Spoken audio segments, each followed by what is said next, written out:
Welcome to the Successful Nurse Coach podcast. On this podcast, Laura and Shelby, both board-certified nurse coaches, show you how to make as much money as you want in private practice as a nurse coach.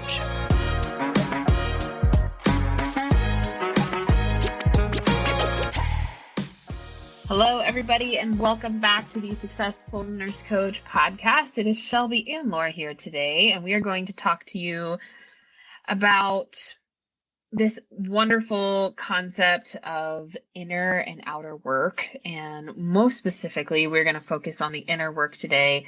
It is often what we refer to as the hidden work of nurse coaching in private practice. It is, Laura, correct me if I'm wrong, but it's like one of the big foundational pieces of building a successful, sustainable private practice. And it's not something that coaches lead the topic in conversation very often because it's often very personal. It's dealing with our own skeletons in the closet. And I think that Laura and I are actually pretty open about this to begin with, but we are going to take a little bit of a deep dive and exploration today and just let you guys know what it's been like kind of operating from square one to where we are now, and all of the time and energy and resources and personal development that we've had to invest in to get to this point and to have the capacity to hold space the way that we do. Laura, anything you want to say before we kick off here? Yeah, I am so excited that we're doing this today because I had noticed in our community somebody saying, if I would have known that starting a business, starting a coaching practice was going to be this much inner work, I might not have done it. And not to say that to scare anybody away, but I've had clients expect the work that we do in our containers to just be a lot of us teaching them and telling them what to do.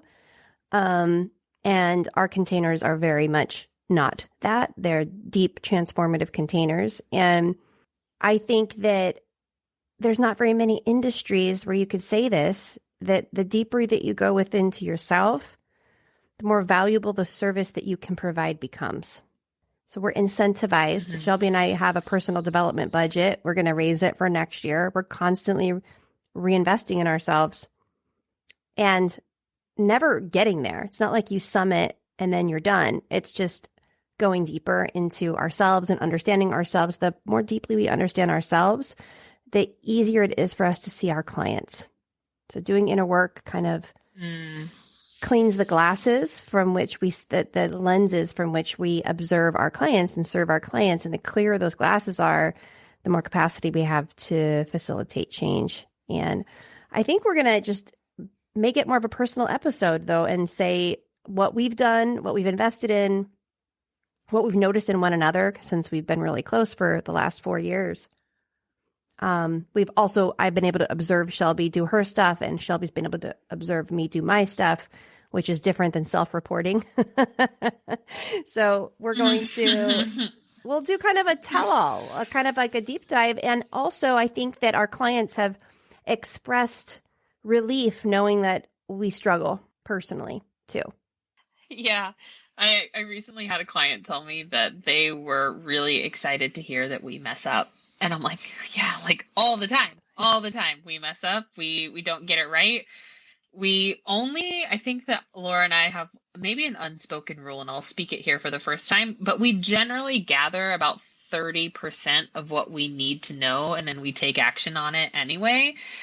So there's a lot of room for us to figure it out along the way and to learn and pivot and all those wonderful things. But, oh yeah, team, I think a big part of why people resonate with us and our team, our other lead coaches, is that we are really transparent with that. We don't have all the answers. We are not perfect, but we are working just as hard as you to deal with our own stuff, and so that we can lead by example. But it's been quite a journey. Like, we were reflecting before we started and just putting down on paper all of the different containers we've been in and all the different things we've invested in. And Laura and I were also, if you didn't know, we were practice clients in certification. We were paired with one another. So we were literally each other's first clients ever. And Laura was like, I remember you dealing with a whole bunch of anxiety. And I was like, that feels so long ago and so far away, like that version of myself. And just what I was experiencing at the time, like that feels, oh my gosh, that feels like 40 years ago, even though it was only 4. And so I'm excited to share this with all of you because it can just show you how quickly things can change when you're intentional about the way you spend your time. And we talk about this, that like the inner work is going to be challenging. It's going to bring you to your edge. It's going to bring you to your knees. It's going to, like, deep transformation is not all rainbows and butterflies, if hardly ever rainbows and butterflies, right? And it's funny, about like week between 7 and 10, when people first start the mentorship, they get mad and they're like, I thought I was going to be exempt from this. I thought that this applied to everybody else, that everybody else had more personal work to do. And I just got to skip this part and it was going to be easier. And I'm like, oh no, we all find our own adventure here. And I hope what's clear is that like Laura and I's journeys are actually really different, with the support that we brought on and even the times where they've overlapped. How we've used that support has actually looked different because we are shockingly 2 separate people working under the same umbrella. So, yeah, I guess it would make sense to kind of begin, Laura, maybe like for those who might be listening to this podcast for the first time, maybe painting a little bit of a picture of where we were at when we first started our practice, what was going on in our life, our relationships, our business experience, and then the types of things that we invested in along the way to get to this point. Yeah. So I'll start first. When I started this journey, was just coming off the tail end of my big health journey, where I had been really sick for many years. So I was very much, that health transformation was the impetus to become a coach and start my own practice. And so I was coming off of that. And I was actually, in some ways, coming off of a major marital shift when my husband had told me that he had been unfaithful and he had had an addiction and that had made him unable to be faithful to me. That had just happened. But shockingly, we were doing really well. It was a really beautiful experience to have everything crash and burn. And we were rebuilding and in a honeymoon phase. So when I started certification, I was actually in a really good spot, more so than I had been in a really long time. So I did start off feeling like I kind of had my shit together. And I think there was a little arrogance there when starting my practice, thinking it was going to be a little easier than it was, because that's in practice, it was the fear of rejection, the fear of failure, the fear of looking dumb, the fear of being salesy or for people pleasing, worrying what people were going to think, was pretty strong. So that was the first big thing that I worked on. I worked on that with my first business coach, who's a great transformative coach. I worked with a relationship coach. I went to marriage counseling. And then I worked with a shamanic VIP business coach, trying to get clear on what my vision was to incorporate medical freedom. Because at that time, medical freedom was a huge thing in my family in California, with certain legislation affecting us. That was another big blip. And getting my implants removed, because a lot of my symptoms came back. So I had my breast implants removed and went through a major detox, bought a sauna, did a crazy sauna detox. It's just been like one thing after another. Right now, currently, is the biggest thing that I'm working on is redefining my spirituality. And I'm making it a goal that I can go anywhere with any brand of God, with anybody's beliefs around me, and be able to feel it without judgment of others or myself. So that's my current ginormous personal goal that I am muddling through with the help of actually the spiritual guide that you used, Shelby. So it's been a lot. And I left some stuff out there. That was a very abbreviated journey through my inner world, but it hasn't ever been a plateau. It's always been something since we've started. Yeah, I think in the beginning, like I naively thought that there was an end to your own inner work, right? That like if you do it all and you do it fast enough, then you can just kind of like rip the Band-Aid off and get it over with. And then you arrive. I don't Yeah. know where, but you arrive and then you're just good and it's all great and everything's fine and life doesn't continue to happen. And it's all rainbows and sparkles. And gosh, I was so naive 4 years ago. But I hope that this point comes across of you are allowed to take breaks in your personal development, right? It Yes. isn't a race. You know, there's kind of like no timeline here.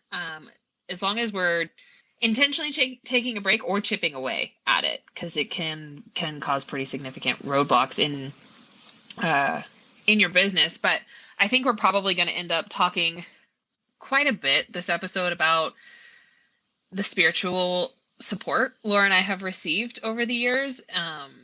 And some of you may be thinking like, why is that important? Aren't nurse coaches health coaches? And yes, some nurse coaches are health coaches, some nurse coaches are not. But I really believe that in order to provide a deep transformational space, there has to be some sort of spiritual component, which means that you have to also be very aware of where you are on that path too. Yeah. Religion and faith and spirituality is a super easy spot to get triggered. And Laura and I navigate this a lot with one another.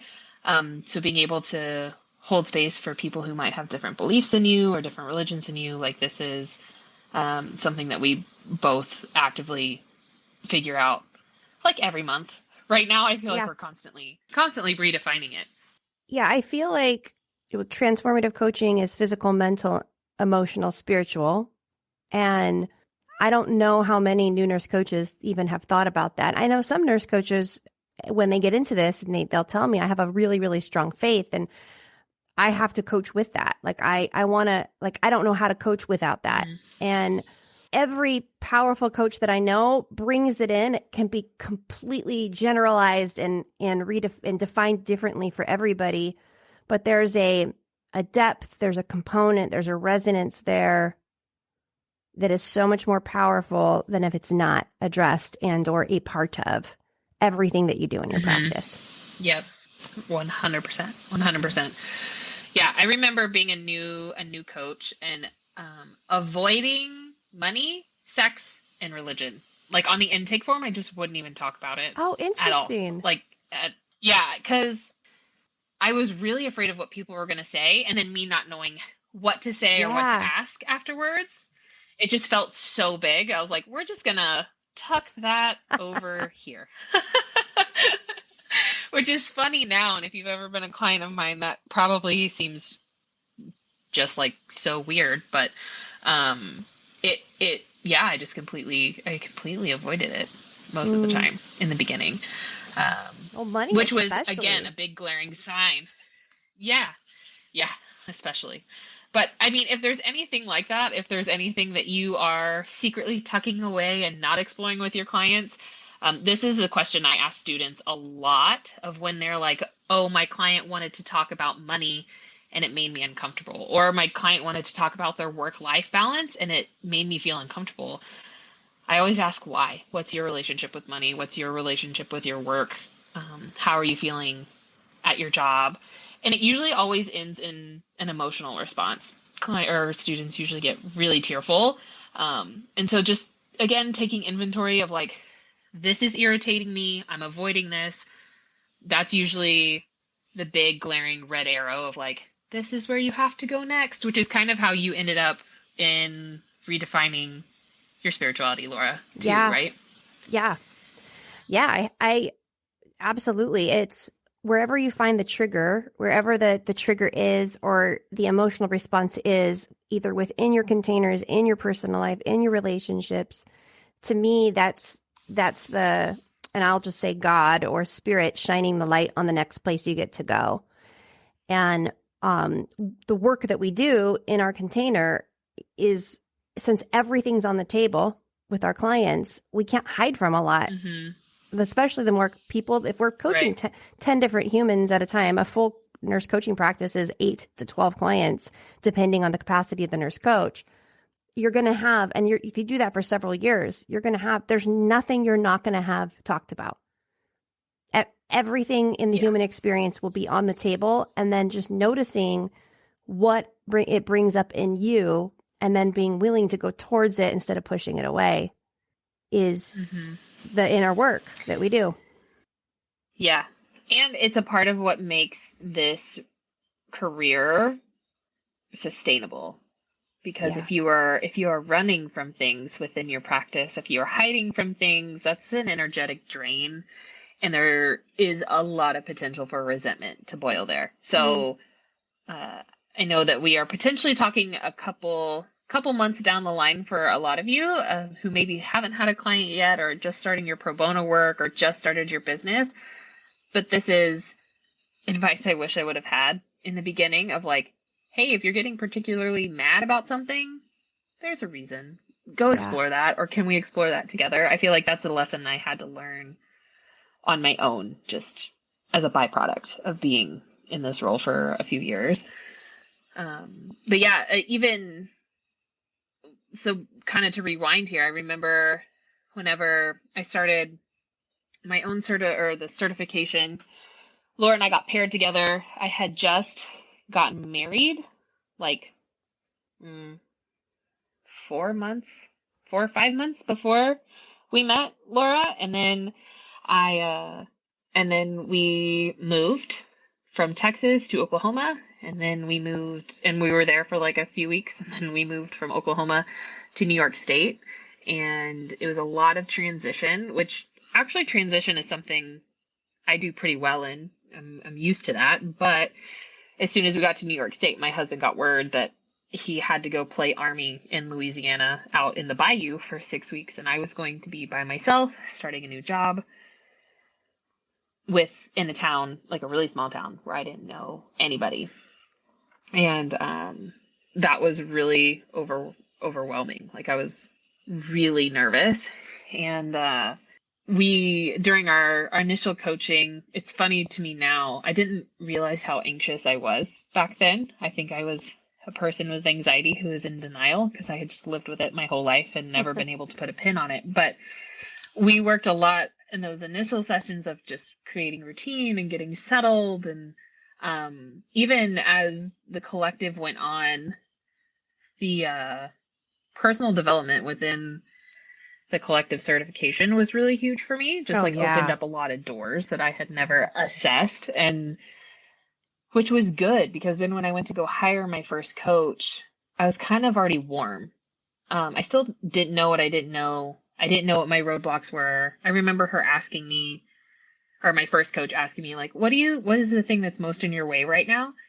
And I was like, I don't know. Like, I just don't know what I don't know right now. And so, I think for probably the first 18 months of my business was really getting to know myself. So like, I had a deepening relationship with myself through that first chunk of just learning a ton about my money story and my relationships and my anxiety and just all of these different things, to where after that time, I was able to hire more niched support. Like, I was able to see my own roadblocks with a different pair of glasses. And gosh, like, I think I'm looking at the list here between nervous system work, between getting in large, like, business coaching groups, which were like sort of helpful, but not necessarily for the personal development, just to experience something else, to where then I learned more about myself. But I really think that the most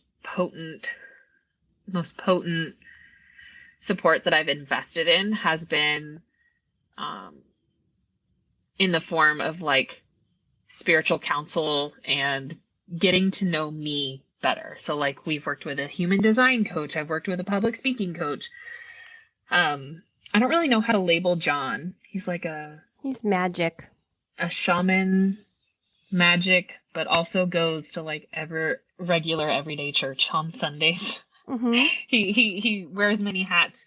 And I mean, and then also like thrown in there too, there's been like traditional health coaching too. You know, Laura mentioned her going through a big explant surgery. I also detoxed from parasites and environmental toxins and mold, and that also really helped my anxiety too. But there's just been, like, if we can take a step back and look at all of the facets of holistic wellness, you and I, we kind of like circle around and we just like check the boxes every few months of like where we choose to invest in whatever feels like the weakest link or the priority. That's where we put our time and our energy and our resources. And right now, I mean, I just reinvested again with Sarah Kleiner. If you want to know more about nervous system work, rewind a couple episodes. I interview her. She's amazing. But that has been my most potent medicine for probably the past year, has been that kind of work, because it ripples into so many different areas into my life. But there's also, in the work that Sarah does, there's also, it's like 50-50. It's 50% spiritual work and 50% nervous system work. So there's still a really heavy spiritual component to that as well, which I'm finding is like really important to me moving forward. It's kind of one of the list of requirements that I have. Yeah. Gosh, I forgot about plant medicine, doing ayahuasca, and like we've done a lot. Like that's not little stuff. It's all big stuff. Your detox you did was big stuff. It wasn't super really hard or insane, but it was a big commitment. And it's been, if anyone's ever gone through like a 4-step detox, it's not necessarily like for me, it wasn't a mentally taxing commitment like coaching can be sometimes. It was a financially taxing commitment, because buying really high quality supplements for 6 months straight is, you have to be committed to spend that kind of money on your health. And it's a lot. And I think that also kind of acknowledging that we have grown so quickly and we've needed all of these types of support, to where now we are being really intentional about where we invest, like the support that we look for. We're being super picky. If I don't find it right now, that's okay. I know that I will find it soon. At least for me, there's just like I don't feel this sense of urgency to be plugged into a container 100% of the time, and more of trusting that whatever is supposed to catch my attention will at the right moment. Yeah. I feel like right now doing the spiritual work, I wasn't planning on that. That just happened and required me to pay attention to it, with my move and just lots of factors. But also, I mean, having a business like ours grow the way that it has with, our industry, nurse coaching is exploding. We're at a more vertical growth type of place. We're not at a small crawl upwards to the right-hand corner. We're starting to go vertical, which means our business, as a result, you guys, is going vertical, which means that people are hiring nurse coaches. So it's all good news. But as a business owner, the co-founder of this business, of having 9 team members and bringing on more, it's awesome. And there's a lot of people I can't talk about the day-to-day stuff and thoughts and feelings that I have with having this much perceived success.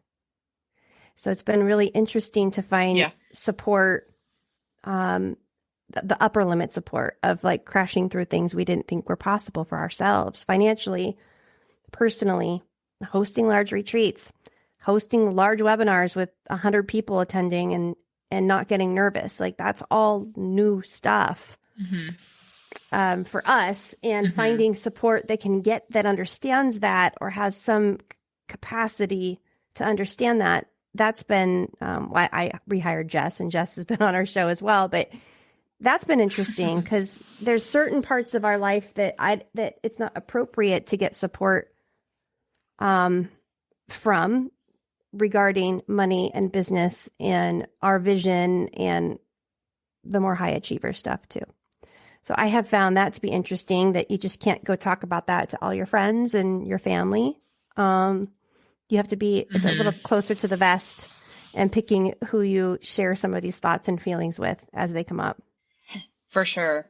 For sure. Because the thing that we share in our group of like, don't, and I think Laura, you mentioned this on last week's podcast of like, don't share your vision with people who don't understand and then like take their opinion into account. It still applies for us too. Yes.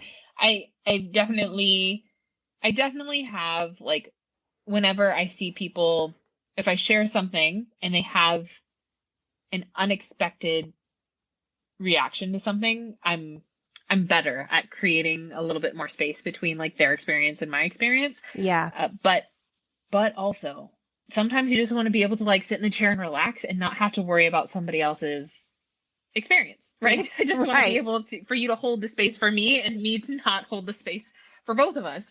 And yeah, it just is interesting, how that has evolved over time. And even just saying that out loud, that is such a people pleasy thing to do, to like manage other people's feelings and emotions and things like that. And, which is its own work in itself. But also I'm just like, sometimes I just want it to be about me. Right. What's that country song? The Be About Number One, Oh My Me My, that song. I just want it to be about me. Yeah.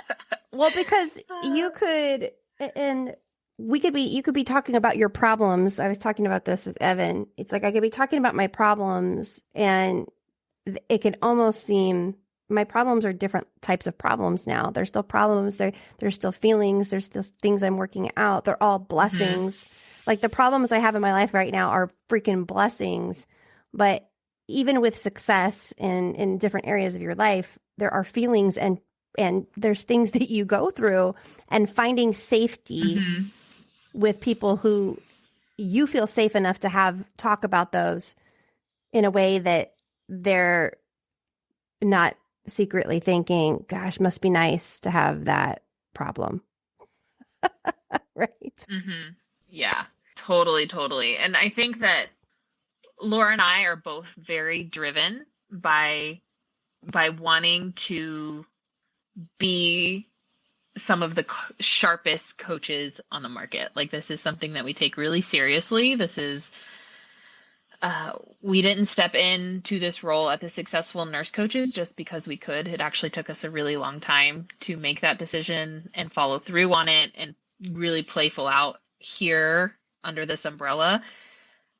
But we have a really high standard of success for us, for ourselves, because we know that the more we have our shit handled, the better results our clients get. Yeah. And that has been really clear over the past 12 months of like, we track the numbers. And the more that we continue to invest into ourselves, into whatever way, whether that's a parasite detox or spiritual coaching, it kicks back into our clients. Our clients make more money. We're able to hold better space.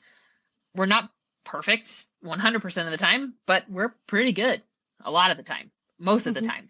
And to where I don't think before that was the case. I think, and I'll speak for myself here, I think that I was investing just enough to get by, if that makes sense. Of like, I invested in the business coach. I felt like I could check the box, and that was it. And maybe that's all I really had capacity for at the time, because just so much life stuff was going on. But now looking back into how I invest now versus then, like you and I, Laura, were talking a few weeks ago about my second baby coming at the potential end of this year, very beginning of next year. And also my husband being back at work, and like I'm navigating completely new territory here, and of like what kind of support I needed to not just keep my eyeballs above water, but to like maybe even potentially be dry during this time, right? To not be swimming in overwhelm. And I was complaining to you about the cost of like in-home childcare, whether that's in the form of like an au pair or a nanny or an overnight nanny or like whatever. And I was just tossing around some stuff, and I was just like, God, this is like, I know that the work that they do is so valuable, but damn, it's so expensive, which isn't that just what we hear as coaches all the time? That is just bullshit we hear all the time. And Laura's like, well, and I think for like 6 months, it was going to be something like 15, 20, 24K. Like it was going to be a big investment. It was going to be a big investment. And Laura was like, well, is that worth it for you to not go crazy? And I was like, actually, it is. Actually, it really is worth it for me to not go crazy. And so I catch myself still falling into old patterns sometimes of like, especially when I see the price tag on something I know that I need, support that I need, and I go, oh, that's too expensive. That's almost like a automatic green light for me of like, well, now you just have to, because if you preach all the time that you should have support to bring your vision to life, you better start investing in the right kind of support to withhold our vision that we've created together. And I was even just exploring different options before we hopped on this podcast, and I should hire someone to make that decision for me just to figure it out, because it's so much. It's just so much. But now it's not so much because we have worked really hard to get to a place where finances are peaceful. Like I know where the money's coming from. I'm confident. It's all good. It's like, now how can we invest that money to make this ship sail smoothly? Right. Like really letting it be as good as it can. Yeah. And you just reminded me of when I hired Jeannie. And I think I hired Jeannie when I did 75 Hard the first time. And was like that pivotal point where we decided to do the course. And we had that massive, Shelby and I were really hyper focused on the business. It was really fun. It was one of those manic startup vibe situations for many, many months. And Jeannie I think I invested $800 a week. No, it was a lot. It was $3,000 to $4,000 a month.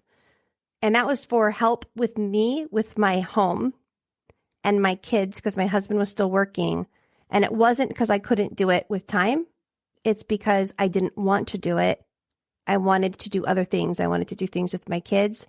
I wanted to not make dinner and clean up dishes. I wanted to go for a walk after work instead of start laundry. That's a huge mindset shift too, is that you get to a certain point where just because I can do it, should I? And I'm making great money.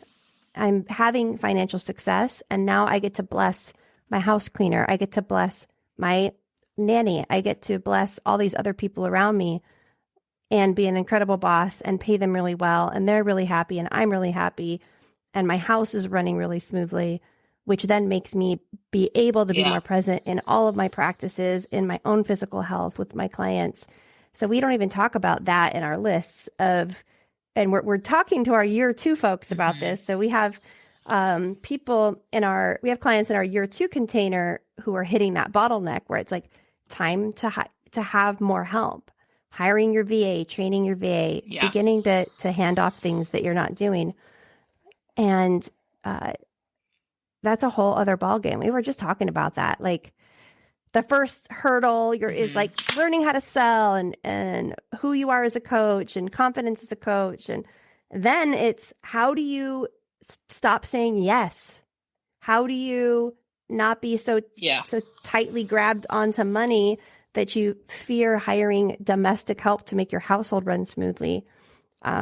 It's really interesting. I didn't even think about that when I was thinking about inner work of relinquishing some control and asking for help in other areas of our life. Yep. And now kind of that we're talking through it, it's hard I don't have any regrets about the way that we have approached it, right? Because at the time it made the most sense. Like I didn't have any sense of self-identity when I first started my coaching practice. I was seriously winging it. And so like that was my biggest need at the time. I also didn't have kids yet. And like the machine at home was pretty small for Yeah. me, but now like needs are so different. They're different. And I mean, investing in solid support at home feels just as important as like you and I finding the right strategist or business mentor or whatever. Like Yeah. those two things feel equal to me now, because time, oh, I hope I don't get ranty on this. My apologies in advance. But time is the most precious resource. I don't like it doesn't actually matter how much money you make. It is nice to make six figures. It is great to make multiple six figures. All of those things are true, but like if we are just swapping burnout and fatigue at the hospital for coaching burnout and fatigue, then like what are we doing if you're not doing the things that you actually want to do? Like we talked about this a lot at our retreat a few weeks ago, of coaching for most of our clients was the ticket out to a new life. Whether that's completely appropriate or not doesn't matter, but like we had so much writing on like, when I'm a successful coach, I will then be able to experience X, Y, and Z. I'll be able to go on a walk after dinner with my family. I'll be able to go on vacations whenever I want. And maybe there's a little bit of like limiting factors, limiting beliefs surrounding that thought. But regardless, we're here now. You're the coach now. So make sure that you're also prioritizing these other things and resourcing out and delegating with your partner, with your family, things that you can to be able to enjoy the ride as well. I'm finding myself like really feeling, I really am feeling, that's a complete sentence. I really am feeling about like this just new chapter. And, you know, the reason I started my practice in the beginning was to be able to call the shots with my time and to be able to prioritize my family. And I feel like had I not gotten pregnant when I did, I might have overshot too far. And then it would have been really hard to backtrack and bring it back to center to where, gosh, I got pregnant at the beginning of April. And I mean, Laura was the first phone call I made. And ever since then, we've been actively figuring out how to make our business work to support that, which I count my lucky blessings every single day to be partnered up with someone who can support me in that. And I don't want to cry. No, not gonna cry. You're pregnant, so you have that emotional disadvantage. I know. My emotional capacity is that of a tablespoon right now. And it's just like, it's easy to overshoot it here is what, and we've done that. We've totally bottlenecked ourselves, burned out, sunk the ship for a few weeks, and had to bring it back to center. And if that happens, it's not the end of the world. But I'm feeling, even though it's stressful right now, I'm feeling really grateful that it all happened the way that it did, just so that like we can continue to prioritize our values. We can continue to prioritize our family and our kids and our relationships. And that feels, it's tough to set those boundaries within our business because we love it so much, but it also feels good that we have the flexibility to be able to do that too.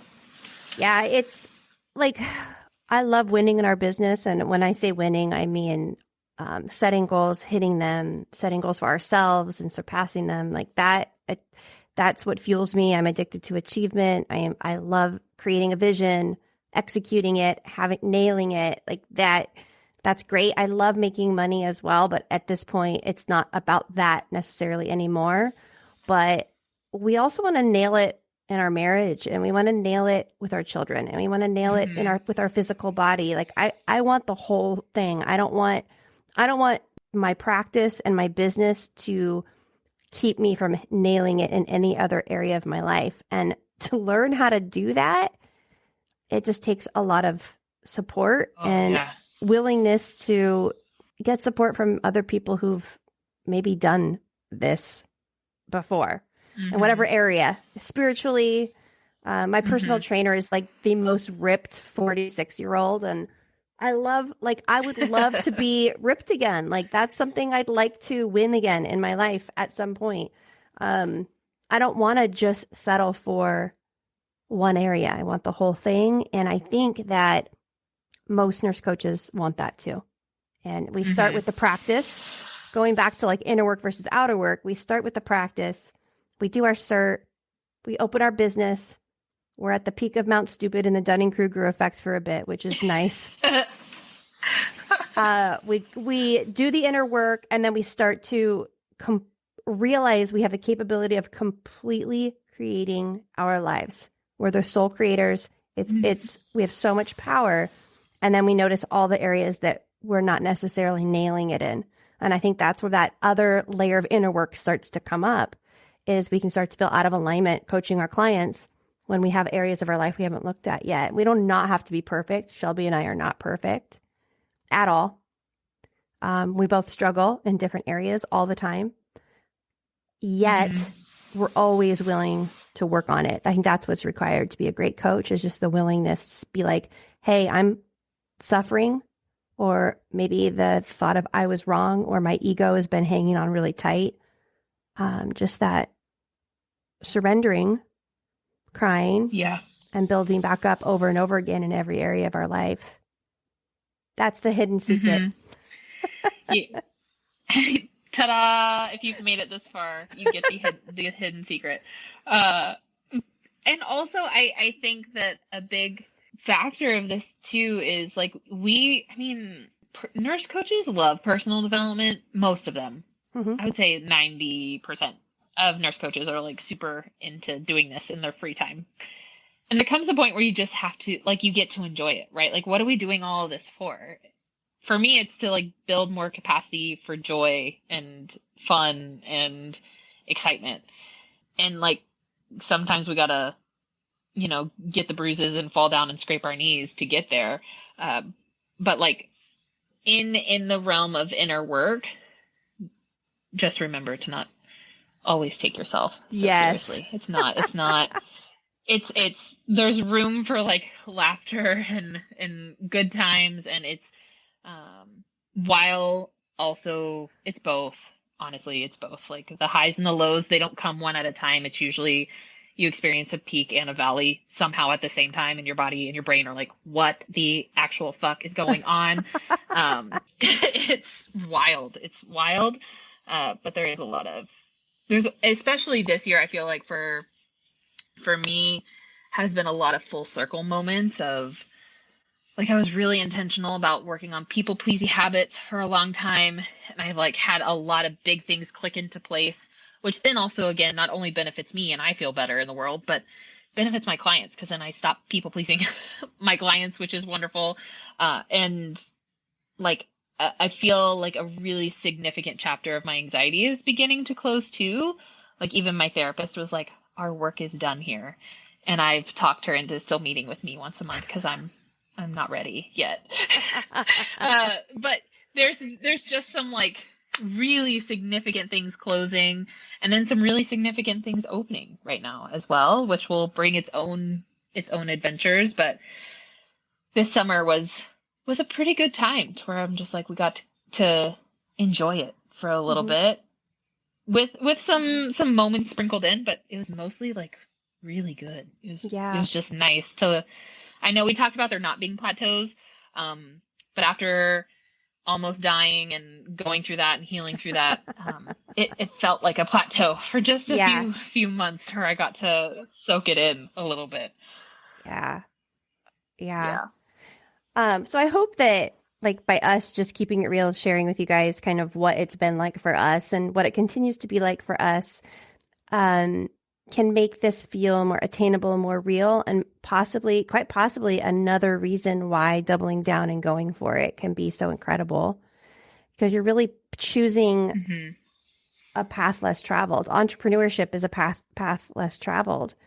Being the kind of, this is one of the things that are my goals that I'd like to close with, is that if there was a hidden camera in my house for a week, or following me around everywhere that I go, that if someone watched it, they would see the same person everywhere all the time, as opposed to different versions of me everywhere. Like work Laura, gym Laura, wife Laura, mom Laura, alone Laura. Like I would like that Laura to be complete and everywhere all the time in that way. And that is something that I'm aspiring to. And traditionally, people who aspire to things like that reach levels of plateaus of joy and or fulfillment that you don't get unless you do the work. It's not, obviously it's fleeting, and then you find the next thing that you're going to dig into, but I always think it's worth it. I always, on application calls, I always tell people, this is going to be the hardest thing you've ever done and the best. And there's an opportunity here. You're at a choice point of creating a life you cannot imagine.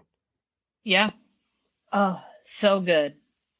So, yeah, if I could only go back to Shelby in 2018 and just give her like a little whisper of how good it gets to be and how amazing it is, and also how scary it was and how challenging it was, I think I wouldn't believe myself. Yeah. it would be too much. And often last thing I'll chime in here is a lot of nurse coaches, especially nurse coaches who want to work with us, have a plan for a really big life, for a really intentional life, a really big vision. And so don't be surprised when the universe provides that. Yes. The high highs and the low lows, so that you have a ton of perspective on what that is actually like. You place your order to the universe. You're like, I want this. I want to own a retreat center. I want to own a wellness center, and I want to make $300,000 a year, and I want to work part-time. And then the universe is like, well, if she wants that, like, she's got to learn to stop being such a people pleaser. Let's throw her some freaking grad school classes in that. She's got to stop fearing death, or she's got to stop having so much fear. So let's just throw in a life-altering medical diagnosis so that she can face death. Like, yes, the lessons will come in rapid succession, which is why having support is great. Because once you place your order with God, with the universe, if you're open, if you're serious about it, you will get it. It will happen, and you'll be taught fast lessons that you need. And it's fun. You will get it. It's both a promise. It's a promise and a threat, all at once. Oh, well, thanks for listening, you guys. We are so excited about this podcast. We try to bring you content that inspires you. We get such great feedback. We have some great guests coming on. I'm not going to spoil it, but we've got some more guests lined up coming on in the coming weeks, and we will see you next Monday.